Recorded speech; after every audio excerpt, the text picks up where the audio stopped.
絵描き界隈の人はやっぱ自分コミュ障なんですよっていう人が結構多いんですね。うまく人とコミュニケーションが取れないっていうのはですね、自分に都合悪く考えすぎる人もいるんですよ。要するに自分はそういうオフ会の場に行ったら挙動不審でうまく話せなくて行かなきゃよかった、私周りに迷惑かけたかしらみたいなね、っていうふうにこのマイナスの方に物事を取ってしまう人がいます。しかしその事実ですね、誰も自分をそんなには意識していない、見ていないかもしれない。それはそれで悲しいかもしれないけど、じゃあなんでか、みんな自分のことにいっぱいいっぱいだからです。みんなですね、自分が次誰と話そうかなとか、今私と言ったことってどうだったんだろうとか、この間が妙に長いのが気になるなとかね、そういうようなことがいろいろあるんで、結局自分のことにいっぱいいっぱいなんですよ、みんな。だから自分のことなんか見ちゃいないです。そんなにストーカーじゃない限り、よほど好きだってよほど気にしてない限りですね、そんな人はいないんで、ほぼそんなことは気にしなくていいんです。誰にどう思われるかってことをその過剰にですね、もちろん傍若無人に何をやってもいいわけじゃないですよ。もちろん、最低限度のルールってのはありますけれど、過剰に人の目を、気にすることによって、行動が萎縮してしまう方がもったいないので、そういう後悔は一切しなくていいと思います。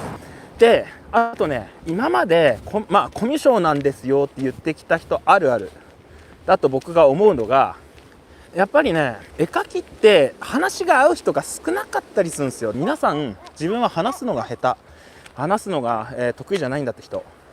そもそも自分の好きな話できる相手が今までいなかっただけなんじゃないんですかっていうね、可能性ありませんか？私絵が下手なんですっていう人、それただ今まで描いたことないだけじゃないですかって話と同じなんですよね。それと同じなんですよ、ね。今までそもそも話したいと思う人に会ってこなかった。で、ぼっちだと思われるのが恥ずかしいから、とりあえず大して好きでもないし話合わないし、自分は絵を描きたい人、クリエイター目線なのに、だから微妙に違うんだけど、一応これあっちのねパリピっていうのはその明るい子たちとはどうにも無理ですよと。まだこっちのちょっとどんよりグループ、暗いグループたちの子たちといる方がまだ私らしいかな。だけど正直話が合うわけじゃないというようなですね、微妙なね位置づけポジションのですねっていうようなことがあるんじゃないかなと思うんですよね。だから大して話したくない人だったり、しょうがなく群れてた。で、そうこうしてる間にこれ言ったら、変だと思われるかな。たまにこうちょっと本心っぽいことをね試しに言ってみたら惹かれたみたいなね。で、そこでもうシューンとなっちゃって、じゃあもうやっぱ言うのやめようみたいなっていう風にどんどんですね、そもそも理解者、話したい人、話が分かってくれる人がいないから、話す必要もなければ話したいとも思わない状態が結局続いてたから、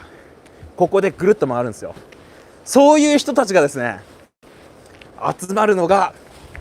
アニメ私塾のオフ会なんですよなので最初ですね、ボソボソって始まるんですよね。大丈夫なのかなこれ言って、大丈夫なのかなこれ言ってってね、いう感じで始まるわけですよ。大丈夫だ、これも言ってもいいの、そこまで言っちゃって大丈夫俺みたいな、じゃあここまで言っちゃうよ、じゃあ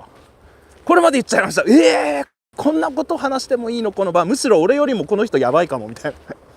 その目の前にいる人の方が俺よりもちょっと変かも、やばいかも、すごいかもみたいなむしろこの人と話さないと次いつこの話できんだろうみたいなね。今まで話したくてしょうがなかったんだけど、話す相手がいなかった人たちが集まるのがアニメ塾のオフ会なんですよ。さあ皆さん、アニメ塾ネット村まだお入りでない方はですね、ぜひ一度覗いてみてはいかがでしょうかというですね、完全な宣伝だったというオチです